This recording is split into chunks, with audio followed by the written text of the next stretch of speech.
एक आदमी की महंगी वॉच गलती से समुद्र में गिर गई, लेकिन जब वो उसे ढूंढने नीचे गया तो उसे ऐसी चीज मिली जिसकी उसने कल्पना भी नहीं की थी। जैसे ही उसने रेत हटानी शुरू की, उसके नीचे से एक बहुत पुराना डैगर निकला। ये डैगर इतना पुराना था कि उसकी सरफेस पर जंग लग चुकी थी, लेकिन फिर भी उसकी शाइन अब तक बरकरार थी। आदमी ने ध्यान से देखा तो उसके हैंडल पर कई कीमती डायमंड्स जड़े हुए थे, जिससे साफ पता चल रहा था कि यह डैगर बहुत महंगा और ऐतिहासिक है। आदमी तुरंत डैगर लेकर जहाज पर लौटा और अपने साथियों को बुलाया। इसके बाद सब फिर से समुद्र में उतर गए। उन्हें अंदाजा भी नहीं था कि इस समुद्री इलाके में इतना ट्रेजर छुपा हो सकता है। थोड़ी ही देर में उस आदमी ने रेत से एक बड़ा भारी पत्थर निकाला। उसे देखते ही उसके एक्सपीरियंस ने बताया कि यहाँ जरूर कोई डूबा हुआ जहाज होगा। उसने टाइम वेस्ट किए बिना अपना डिटेक्टर निकाला और जांच शुरू कर दी। अचानक डिटेक्टर की नीडल बहुत तेजी से हिलने लगी, जिसका मतलब था कि रेत के नीचे कुछ बड़ा छुपा हुआ है। उसने ब्लोअर मशीन चालू की और रेत हटाना शुरू कर दिया। जैसे जैसे मशीन चलती रही, जमीन के नीचे दबी चीज धीरे धीरे बाहर आने लगी। उसने देखा कि वो एक बहुत पुराना कैनन था, जो शायद सेकंड वर्ल्ड वॉर का हो सकता था। समुद्री पानी ने उस कैनन को थोड़ा नुकसान जरूर पहुंचाया था, लेकिन इतनी पुरानी और ऐतिहासिक चीज अच्छे दामों में बिक सकती थी। उसने कैनन को रस्सियों से बांधा और एयरबैग्स में हवा भरनी शुरू की, ताकि कैनन को धीरे धीरे ऊपर खींचा जा सके। वो कैनन को आसानी से ऊपर खींचने लगा,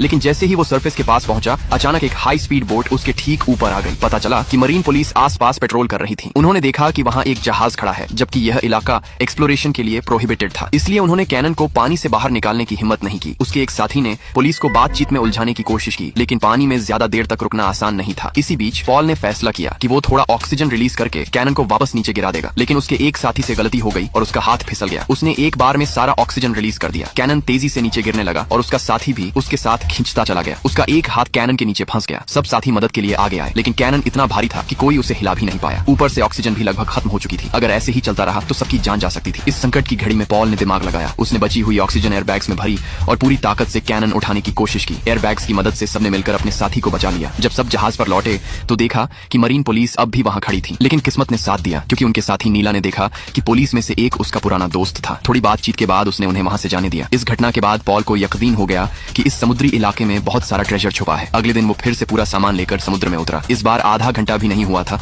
कि उसे अचानक कुछ अजीब लगा। जब वो थोड़ा और पास गया तो उसने देखा कि वहाँ एक क्रैश्ड प्लेन पड़ा है। वो तुरंत उसकी तरफ बढ़ा और जांच करने लगा, लेकिन जो चीज पॉल ने वहाँ देखी उस पर यकीन करना मुश्किल था। कुछ दिन पॉल बिल्कुल खामोश रहा और जब सही समय आया तो वो फिर से अपने साथियों के साथ ट्रेजर निकालने लौटा। सबसे पहले उसने अपना वही हिस्टोरिक कैनन ऊपर खींचा, लेकिन इस बार उसकी मशीन की रोप टूट गई और कैनन फिर से तेजी से पानी में गिरने लगा। लेकिन इस बार कैनन एक पुराने जहाज पर जा गिरा। शायद पॉल की ये गलती उसकी जिंदगी की सबसे कीमती गलती थी। वो फिर से डुबकी लगाता है और ये उसकी जिंदगी की सबसे कठिन डाइव साबित होती है।